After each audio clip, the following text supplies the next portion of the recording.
My new barn cats definitely keep me company while I'm working in the barn. They are making it harder to film, but since the beekeeping season has slowed down, I actually don't mind the distraction. But I think by spring, I might have to find a new workstation. For now, they can help me inspect these frames and store them for winter.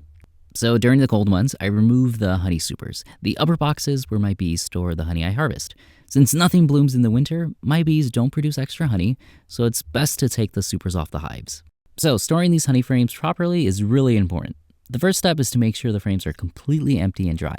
I gotta make sure I harvested every last drop of honey, because wet frames can lead to mold growth and can also attract critters like mice. I also want to check for pests, like wax moth larvae. These little critters can easily ruin frames. Next, I'll remove any burr comb. This is the extra wax my bees build in places I don't necessarily want them to. Too much burr comb can make it tricky to inspect the hives or move the frames around. I'll collect this extra wax and set it aside so I can render it later. So after inspecting and cleaning the frames, it's best to store them in a cool and dry place. So I'll place them in these totes and store them in the barn. And with all my barn cats hanging around, they'll add an extra layer of security, guarding the frames from any unwanted visitors.